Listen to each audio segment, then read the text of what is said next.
Assalamualaikum warahmatullahi wabarakatuh. Innal hamdalillah nahmaduhu wa nasta'inuhu wa nastaghfiruh wa na'udzu billahi min syururi anfusina wa sayyiati a'malina may yahdihillahu fala mudhillalah wa may yudlilhu fala hadiyalah.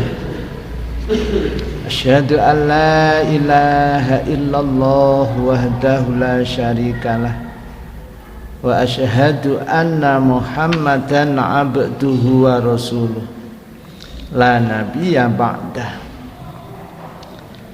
Allahumma salli wa sallim wa barik ala nabiyyina Muhammadin sallallahu alaihi wasallam wa ala alihi wa ashabihi ajma'in wa man tabi'ahum bi ihsanin ila yaumiddin.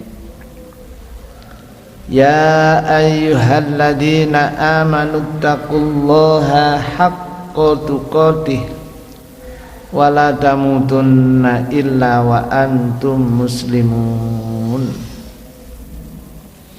Amma ba'du fa inna astaqal hadithi kitabullah wa khairal huda huda Muhammadin sallallahu alaihi wasallam wa syarrul umuri muhdatsatuha wa kullu muhdatsatin bid'ah wa kullu bid'atin dhalalah wa kullu dhalalatin finnar. Hadirin wal hadirat jamaah rahimani wa rahimakumullah. Puji syukur alhamdulillahi rabbil alamin. Malam ini Allah takdirkan kita melanjutkan kajian dengan membaca syarah Al-Ummah Imam Asy-Syafi'i. Mudah-mudahan dengan kajian ini Allah memberikan ilmu yang berkah, manfaat, maslahah fid dunya wal akhirah. Rahmatullah wassalamuhu, mudah-mudahan senantiasa Allah limpahkan di atas pangkuan baginda Rasul Muhammad sallallahu alaihi wasallam yang ketiga kalinya pembacaan syarah Al-Ummah Imam Syafi'i halaman 386, jilid yang kedua, hadis yang ke-287. Akhbarona Sufyanu anil A'masi an Abi Shalihin an Abi Hurairah yabluhu bihin nabiyyu sallallahu alaihi wasallam qol.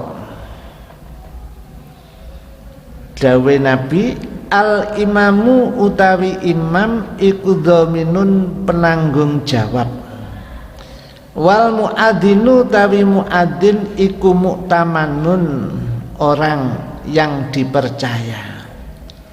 Kemudian Allah doakan, Allahumma fa'arsidil a'immah, ya Allah berikan petunjuk kepada para imam, wa ghfir lil muadzzinina, ya Allah ampunilah dosa-dosa para muadzin. Itu langsung ya didoakan oleh Nabi. Kemudian panjenenganing Imam Asy-Syafi'i rahimahullahu ta'ala berkata, tampaknya ucapan Rasulullah sallallahu alaihi wasallam maksudnya adalah jika mereka menyempurnakan sholat mereka itu maksudnya para imam ya, dengan cara mengerjakannya di awal waktu. Alhamdulillah di masjid kita sholatnya sudah istiqomah di awal waktu ya. Dan melakukan kesempurnaan sholat, maksudnya tidak hanya takbiratul ihram, takbir intikal ditutup dengan salam enggak ya, tapi juga sunnah-sunnahnya yaitu memperpanjang bacaan. Yang paling berat ini khusyuk membaca tasbih dalam rukuk dan sujud. Ini kadang-kadang imam sembrono, maksudnya itu hanya Allahu Akbar rukuk tapi nggak baca apa-apa. Itu nggak boleh ya, kata Imam Syafi'i. Serta menyempurnakan tasahud, tasahudnya juga harus disempurnakan. Dan zikir di dalamnya, zikir di dalam tasahud, dalam rukuk, dalam sujud. Karena ini adalah puncak kesempurnaan, meskipun kurang dari itu juga sah. Padahal andekan sentak-sentuk rukuk sujud tok, di dalam rukuk sujud nggak ada bacaan apa-apa umpamanya, itu sah kan? Maka mereka mendapat pahala. Ndak gelem maca zikir dengan khusyuk, mereka para imam dapat pahala, dan kalian para makmum juga mendapat pahala. Sekalipun andekan makmumnya gak maca dia, imamnya oleh pahala, makmumnya katut. Iku enake dadi makmum kayak gitu. Nah imamnya salah gak katut salah. Nah imamnya oleh pahala, podo oleh pahala. Jika tidak, maka mereka menanggung kerugian. Dinaik rukuk hanya sentak-sentuk tapi nggak baca zikir, nggak baca tasbih, tidak istighfar di dalam rukuk dan sujud, atau baca tapi tidak khusyuk. Lah ini karena meninggalkan amalan yang terpilih dan ditinggalkannya dengan sengaja, maka bagi kalian apa yang kalian niatkan, di mana kalian meninggalkan amalan-amalan yang terpilih lantaran mengikutinya, sebab kalian diperintahkan untuk mengikuti mereka. Mereka siapa? Yang mengikuti imam, mengikuti mereka dalam sholat. Selama sholat mereka itu sah bagi kalian, sah juga ya. Meskipun imam lain lebih utama darinya, ada imam yang lain lebih utama, bacaannya fasih, orangnya khusyuk, wudunya sempurna ya, sholatnya sempurna, maka kita sebagai makmum, walaupun imam tidak sebaik itu dan ada yang lain lebih baik, maka kita sebagai makmum enak ya, jadi wis ditanggung jawab karo imame. Jadi mereka menanggung kerugian akibat leder dalam mengakhirkan sholat dari awal waktu. Gitu ya, kan di kampung-kampung itu ada ya, masih sampai detik ini. Saya kalau berangkat kajian tadi kan khawatir kena macet, karena hari Ahad 2 pekan yang lalu acaranya ke Blitar terjebak karnaval macet ya sampai turu-turu.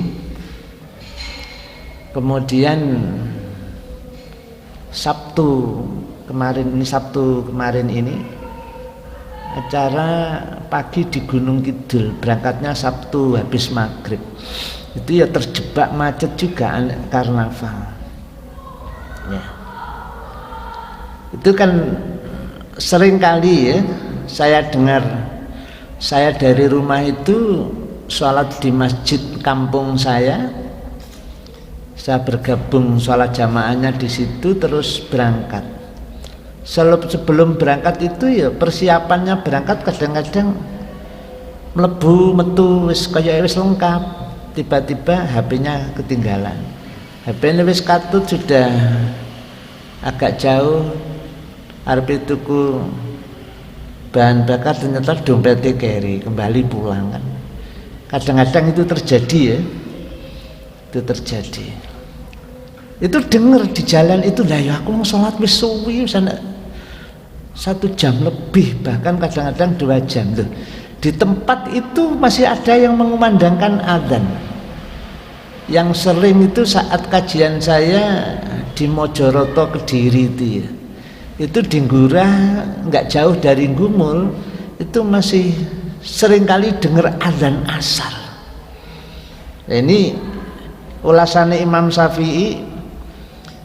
Jadi mereka menanggung kerugian akibat teledor dalam mengakhirkan sholat dari awal waktu dan hanya melakukan amalan paling minim untuk sekedar sah.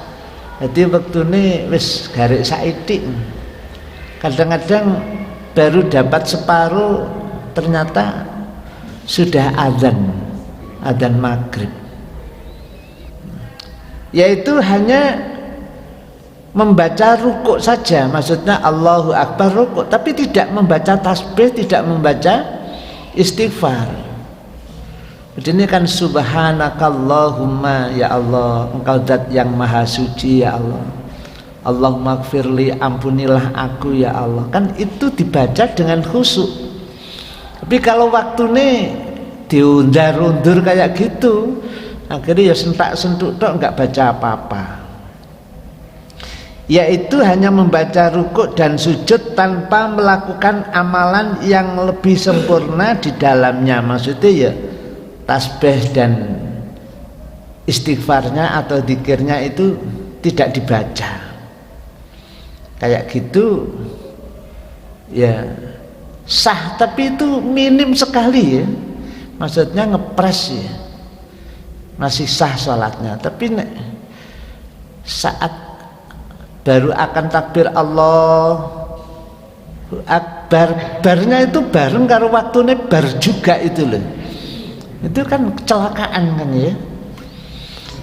Kalian berkewajiban mengikuti mereka dalam menjalankan sholat hanya sekedar sah, sedangkan mereka bertanggung jawab atau menanggung jawab kerugian akibat teledor dalam mengerjakan kesempurnaan yang maksimal. Itu sudah sama Imam Syafi'i nggak boleh ya imam kayak gitu ya, jadi hanya melakukan yang minim saja, tidak maksimal.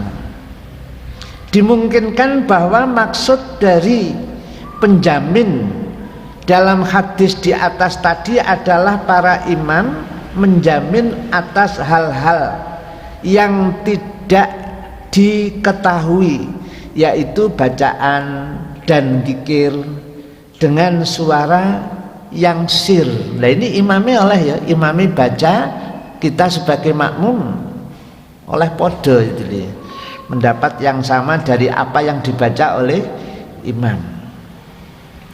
Apabila mereka meninggalkan secara nyata sebagian besar dari sholat hingga waktunya lewat, ya ini jadi istilahnya baru dapat 1 rakaat asar itu kan 4 rakaat lagi 1 rakaat waktu ini habis, atau mereka tidak melakukan amalan-amalan yang menentukan sahnya sholat. Contoh begini, Allahu Akbar rukuk, ini kan harus istiqomah, harus tumukninah ya, harus anteng. Allahu Akbar ini harus anteng. Kemudian sami Allah liman hamidah, dalam antengnya ini dibarengi dengan membaca tasbih, beristighfar, mohon ampun kepada Allah. Nek macane insyaallah kita semuanya bisa sih diangel iki khusyuknya itu loh. Lah ini imam itu dituntut khusyuk, nek imamnya apik khusyuk, makmumnya katut khusyuk isan. Pahalane padha itu.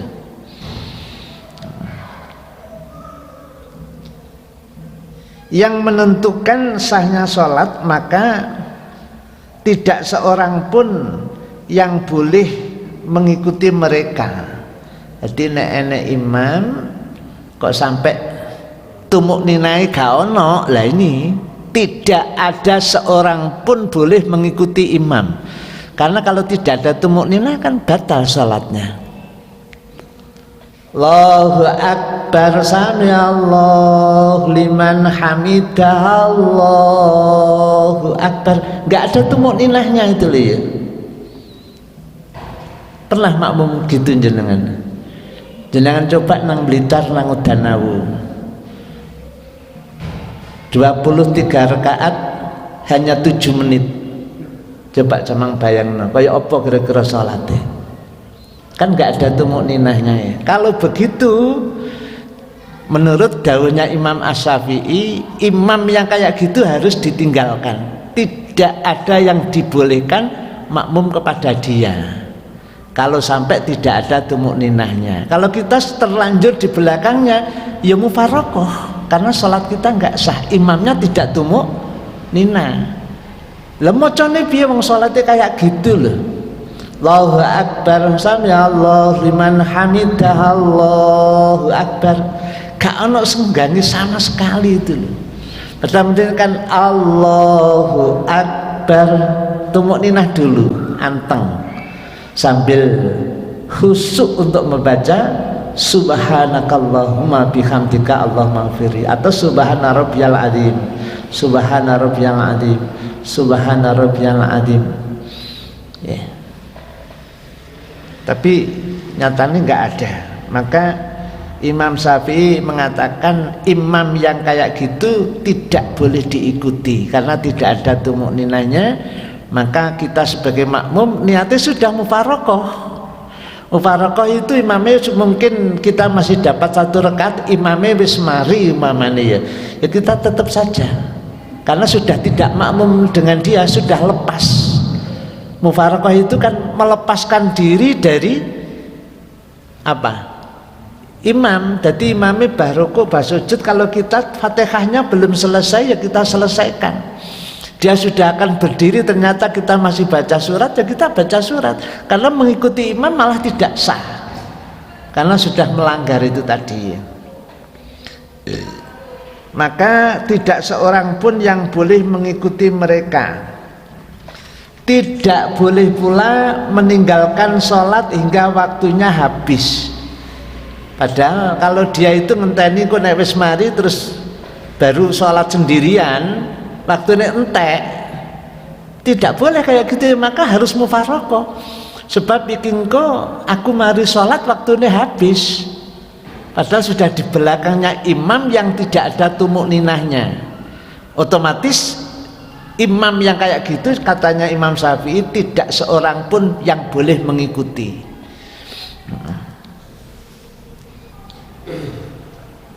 Dan tidak boleh pula mengerjakan sholat secara tidak sah.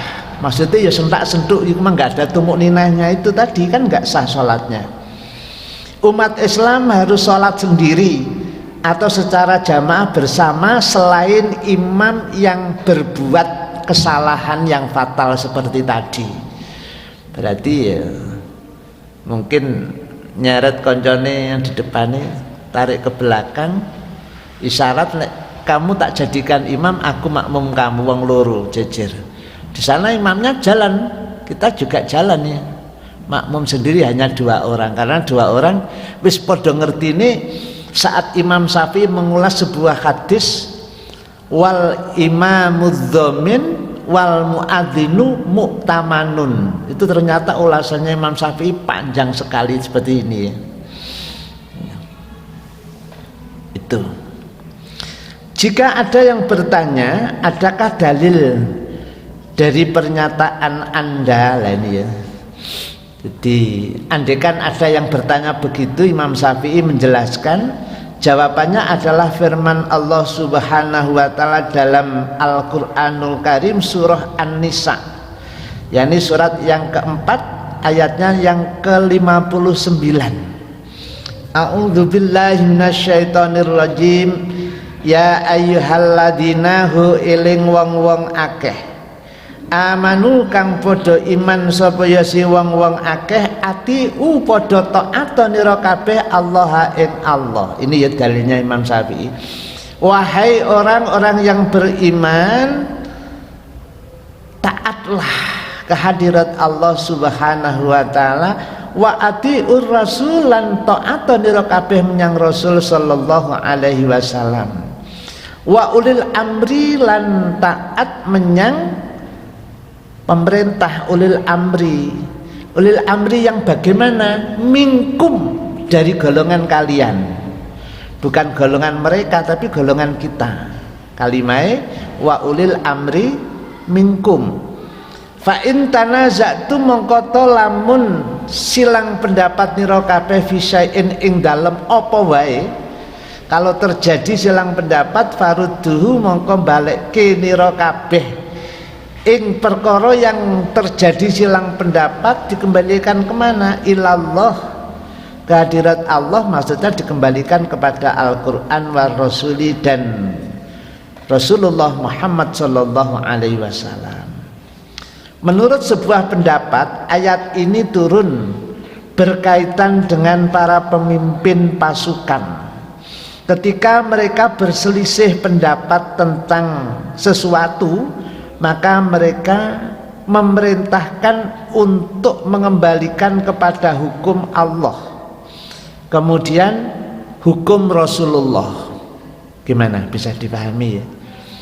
Kita ambil contoh umpamanya di kampung kita berselisih apa? Berselisih dalam rangka merayakan kemerdekaan Republik yang tercinta ini. Situ ngejak ngenekke plorotan jambe, gak ono wit jambe, terus golek wit gedang diwalik umpamanya ya. Apakah ada contoh dari Quran dan dari Sunnah? Gimana? Ada contoh apa enggak ya? Terus karnaval kemarin yang 2 kali saya macet itu, macai Masya Allah, gak karo-karuan. Sing ngeri maneh macak iku sadurunge zuhur. Akhirnya zuhure salat nang ndi kira-kira ya? Ya Allah, kita sebagai orang tua ini tanggung jawab di hadapan Allah nanti ya. Makanya kita harus ngomong kayak gini, mudah-mudahan kalau terjadi silang pendapat, dalil Imam Asy-Syafi'i dikongkon mengembalikan kepada Al-Quran dan As-Sunnah. Semalam 17 ngenek ke tirakatan, ya. Ada acara tirakatan. Terus apa yang dilakukan nggone acara tirakatan? Sing kene kudu ngene, yang lain beda. Enggak harus demikian dan demikian mamanya. Makanya harus dikembalikan kepada Quran. Duduk bersama, Quran diwaca. Oh, saat Nabi itu diusir dari Makkah ke Madinah, baru ayat yang pendek surah An-Nasr itu turun di Madinah. Idza jaa nasrullahi wal fath. Muhammad, jika nanti kamu mendapatkan kemerdekaan, wa ra'aitan nasa yadkhuluna fi dinillahi afwaja, kemudian manusia berbondong-bondong masuk Islam, kemudian kamu bisa memerdekakan Makkah dan Madinah, terbebas dari campur tangan orang musyrik untuk mengatur negara itu. Perintah Nabi bagaimana? Fasabbih. Ini loh, ini yang kita pegang. Fasabbih bihamdi rabbika wastaghfir. Maka kamu Muhammad bertasbihlah kehadirat Allah Subhanahu wa taala. Bihamdika, dengan memuji kehadirat Allah Subhanahu wa taala. Wastaghfir, dan mohonlah ampunan. Kan 3 ini. Ini Quran ini jelas Allah membimbing Rasul saat nanti ini belum merdeka. Ini sahabat-sahabat masih banyak yang disiksa, karo Rasul gak oleh berontak, gak oleh bales. Disiksa ini Masya Allah. Jenenge geger ini dibuka ya bajunya, terus dibongke wesi, ditempelke wesi itu. Nek wis nempel suwe dilepas, dagingnya iki katut nanggone wesi. Kayak gitu dilakukan oleh kafir-kafir Quraisy terhadap umat Islam saat itu. Wis ngeri sekali sudah, penyiksaan demi penyiksaan itu ya. Dan bahkan ada yang sampai wafat, disiksa sampai wafat. Itu Rasul sama sekali tidak mengadakan perlawanan, sedikit pun tidak ada. Tapi sudah dikasih tahu sama Allah, idza jaa nasrullah. Loh, Rasul saja saat belum merdeka sudah mendapat wahyu itu untuk diamalkan. Rasul amalkan. Terus kita ngaku umat Islam, ternyata kadang-kadang sing diamalkan kok malah tumpengan toh. Ya. Malam tirakatan itu loh dong gak tumpeng.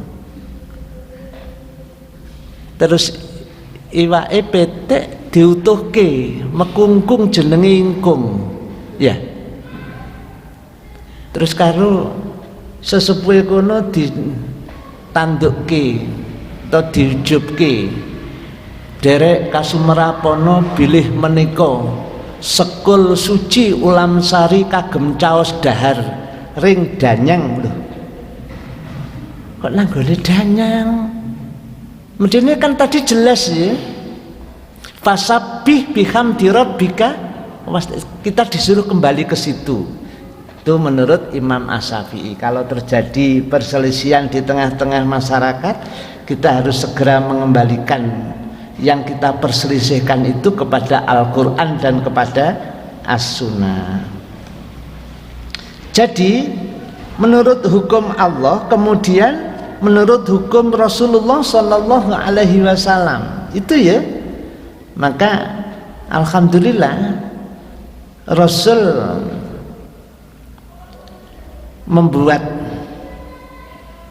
piagam Madinah itu seluruh aturannya dari Quran dan dari Sunnah, tidak satu pun aturan yang tidak dari Quran dan dari Sunnah. Padahal Islam jumlahnya kecil sekali di Madinah itu. Mengapa kok kecil sekali? Sebetulnya sudah mulai berkembang. Sahabat Ansor mulai ikut bergerak mendakwahkan Islam. Cuman orang-orang Yahudi mengalami kekalahan di Palestina, terusir dari Nasrani, akhirnya lari minta suaka ke Madinah. Orang-orang musyrik Yaman, bendungan besar terjadi jebol, akhirnya jutaan orang Yaman juga minta suaka ke Madinah. Ini Rasul buat piagam Madinah ini, semuanya aturan ini dari Al-Quran dan dari Sunnah, dan semuanya terjamin aman ya, dijamin sama Rasul keamanannya.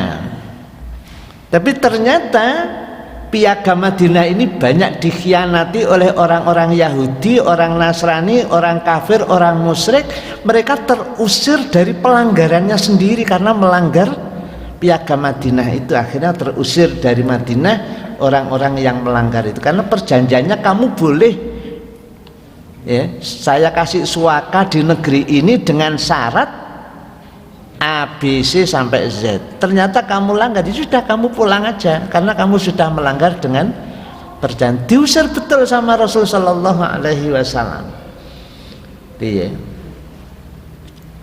Jadi menurut hukum Allah, kemudian menurut hukum Rasulnya, salat harus dikerjakan pada waktunya. Ini menurut Allah ya. As-salatu kitabam mauquta, jelas sudah. Dadak ono imam iku sing sembrono, alasan sik repot ini repot itu, wis diadani sawen-wen. Terus sampai jane gak ada tuntunan pujian itu, gak ada. Lah imamnya gak teko-teko kok. Akhirnya ono pujiane. Saben malam Jumat ahli kubur.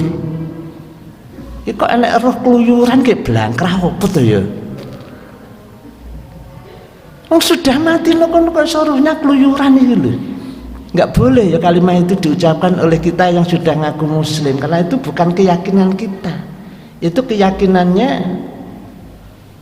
Batara Karang kan, karena agama dia adalah agama Hindu Dharma, meyakini kalau tidak mencapai mukso maka rohnya gentayangan kayak itu malam Jumat keluyuran mulai nang omah.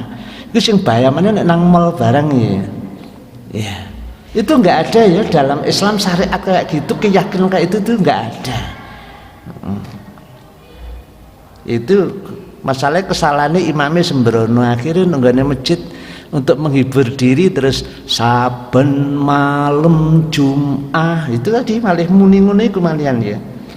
Sholat harus dikerjakan pada waktunya dan dengan cara yang mencukupi atau sah sholatnya. Itu tadi. Satu hadis lagi berikutnya, yang hadis yang ke-288. Qala Rasulullah sallallahu alaihi wasallam. Ya, enaknya baca hadis ini bolak-balik sallallahu alaihi wasallam. Berarti kan kita baca salawat sekali saja Allah limpahkan rahmat kepada kita 10 kali lipat. Ini enaknya orang kita baca salawat. Makanya setiap kali asmaning Nabi Muhammad ini kita sebut, maka siapapun yang dengar harus bersolawat Allahumma sholli alaihi. Seperti itu. Piye dawe Nabi? Man utawi sapaning wong iku amarakum akon utawa merintah sapa man ing nira kabeh minal wulati saking penguasa. Kalau di kita mungkin Jokowi, gubernur kita, Khofifah Indar Parawansa. Terus nek nggone Malang sini ya kabupaten, bupatinya atau wali kotanya. Nek wis masuk nang ngene kampung mungkin desa, mungkin kasun, kades atau kasun. Nek nang ngene kampung cilik maneh mungkin RW, mungkin RT. Kalau itu memerintah kita bi ghairi taatillah, perintahnya ternyata bertentangan dengan ketaatan kita kepada Allah. Satu misal dikongkon salat ngakhirke wektu, dikon salat nanggone masjid kono padahal masjid kono imamnya tidak tumuk nina. Ini bagaimana Rasul sabdakan, fala tuti mongko ojo pisan-pisan manut perintahe pemerintah penguasa yang perintahnya itu adalah mengandung sesuatu yang bertentangan dengan hukum Allah. Hukum Allah, hukum Rasul, sholat kan harus tepat waktu pertama. Yang kedua harus tumuk nina. Bacaan-bacaannya kan itu tergantung kondisi kita masing-masing ya, kemampuannya seperti apa. Apa sah sholat? Sah. Gak iso maca blas apa sholat kita sah? Sah. Lah enak toh. Seperti itu. Tapi nek syarat ini waktu, kemudian tidak ada tumuk ninah, itu jadi masalah. Maka Rasul sabdakan fala tuti'u, kamu tidak boleh mentaati sedikit pun kepada mereka, kepada penguasa. Kalau penguasa itu memerintahkan kepada kita tapi perintahnya itu bertentangan dengan hukum-hukum Allah. Jadi hadisnya man amarakum bil wulati bi ghairi taatillah fala tuti'uhu. Jadi kata Imam Syafi'i, jika mereka menunda sholat hingga waktunya keluar atau tidak melakukan hal-hal yang menjadi penentu sahnya sholat, maka ini termasuk maksiat besar kepada Allah. Yaitu tadi pujiane suwi, lagi takbir Allahu Akbar, ting ting bleng manjing maghrib, ngisae diundar-undur. Maka kita haram untuk mentaatinya. Di mana Allah memerintahkan agar hal ini dikembalikan kepada Allah dan Rasulullah Sallallahu Alaihi Wasallam.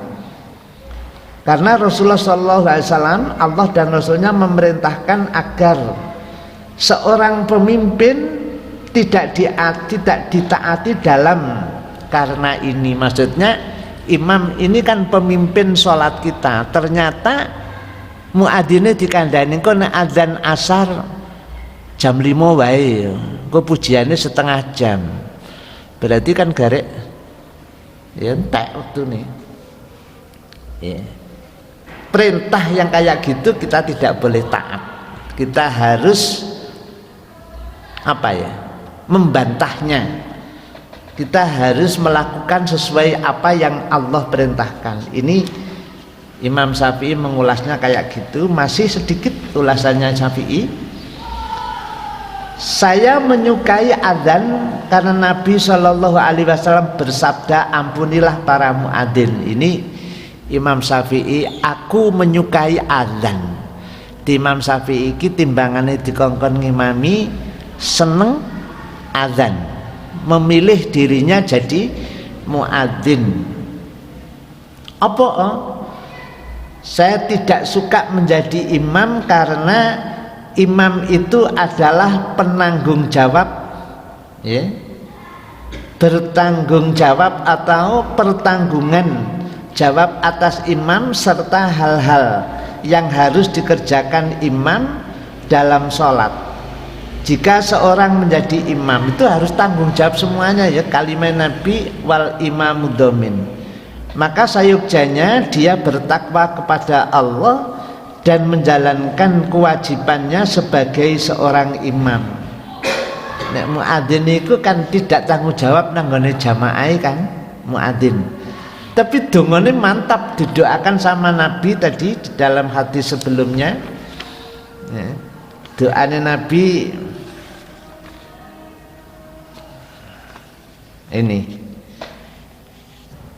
waghfir lil muadzzinina. Jadi mendapat doanya Nabi langsung, ya, muadzin itu dimintakan ampunan kepada Allah. Maka Imam Syafi'i itu nek dadi imam agak menghindar, terus menjatuhkan pilihannya jadi muadzin.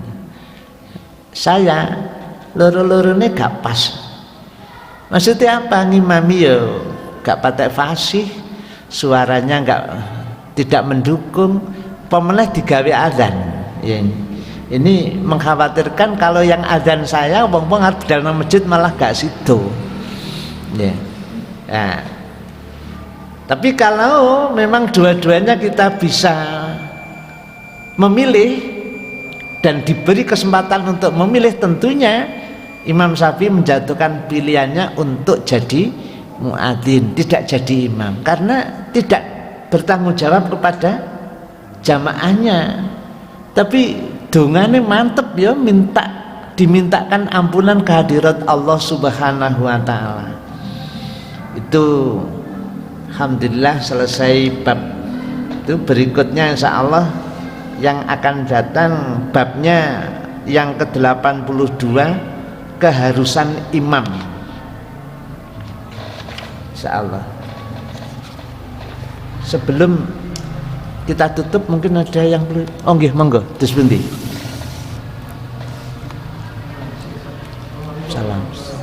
Salam warahmatullahi wabarakatuh.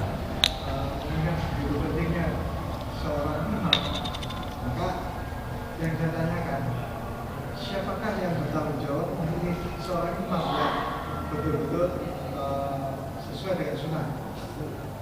Apakah jamaah atau mutalamil? Karena ini akan ditanggung semua oleh jamaah. Ketika imam tadi seperti yang dijelaskan oleh Ustaz, tidak sesuai syar'inya. Yang kedua, berkaitan dengan imam yang tidak sesuai dengan yang tadi, kemudian kita mundur dari jamaah dan kita menarik seorang umat untuk berjamaah sendiri. Nah, ada hadis yang mengatakan bahwa tidak ada dua imam dalam satu salat dalam satu waktu. Bagaimana penjelasannya? Terima kasih. Ya. Hadirin jamaah rahimani wa rahimakumullah. Secara normal iya. Maksudnya tidak ada dua jamaah dalam satu masjid dalam satu waktu, iya, itu normal. Ini imamnya gak normal ya masalahnya. Mengikuti imam ini tidak boleh karena bertentangan dengan ayat. Ngenteni sholatnya mari engko sholat di waktu nentek itu loh. Jadi harus gak ada pilihan itu masalahnya.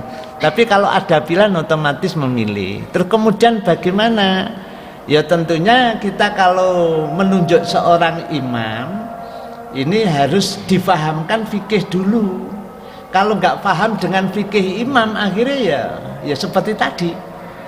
Jadi hanya sentak-sentuk tok, tidak mau baca. Ya wis baca, tapi bacanya gak khusyuk, kan masalah juga itu. Padahal khusyuk nggak ada yang tahu loh, kecuali kita masing-masing dan Allah. Yang tahu hanya kita dengan Allah.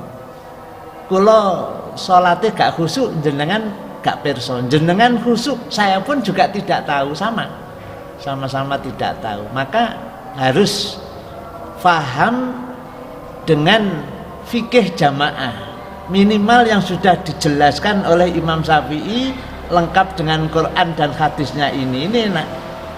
Nah, jadi semuanya imam tahu, sudah selesai. Ya. Gimana? Terus siapa yang berhak mengangkat? Ya kan sudah ditunjukkan sama Rasul, disuruh memilih bacaannya yang paling bagus, paling banyak. Nah, itu ternyata podo nang masjid kono, kemampuan bacaan sama. Maka disuruh milih yang lebih paham tentang fikih salat, fikih jamaah. Terus fikihnya sama. Nah, dikongkon milih kelahirannya dhisik endi? Oh, yang ini hari Senin, yang satu ini hari Selasa. Ya yang hari Senin itu. Senin kan sudah kemarin, sekarang kan umpamanya. Jadi yang lebih tua. Itu cara memilih imam. Ini tadi semuanya sama loh ya. Tumuk ninahnya sama. Dilihat dari dohirnya itu, khusyuknya itu sama. Maka dipilih terakhir usianya yang luwih tua. Gimana? Itu tadi sudah darurat loh ya. Mengapa kok harus mufarokoh? Lah imam wis gak pokro loh ya. Kini panggah mak mau nyungsep kecemplung jurang ini ya. Ya nek jurangnya jurang pujon, ini jurangnya nggone jahanam sana ya. Gimana? Berarti memang harus mufarokoh menurut Imam Syafi'i. Insyaallah demikian dulu sedikit yang kita bahas. Nah, ini memang kemarin juga sudah kita bahas juga, tentunya semuanya itu harus musyawarah, walaupun umpamanya saya di sini bertindak blunas-blunus, umpama Taufik sik gorong ketok aku langsung nelonyor nang gone pengen, kan boleh-boleh saja ya. Tapi itu kan menurut Imam Syafi'i jangan seperti itu harus ada musyawarah. Maksudnya imamnya itu mengasih tahu, tapi ngasih tahu saya, mangke kula kadese mboten saged tepat waktu, kula rada mundur, mangke nek mpun mancene qomat kengken ngomati mawon jenengan sing imami. Imam Syafi'i memang menyarankan seperti itu, padahal tanpa saya seizin beliau boleh kan? Iya. Insyaallah demikian. Nah, tadi beda ya, karena suasananya tidak normal. Manut imam iki mang kecelakaan, terus ngenteni salate mari salat dhewe waktune habis, maka harus mufarokoh. Kita nang gurune imam padahal salat sendiri. Demikian, mohon maaf. Subhanakallahumma bihamdika asyhadu alla ilaha illa anta astaghfiruka wa atubu ilaik. Assalamualaikum warahmatullahi wabarakatuh.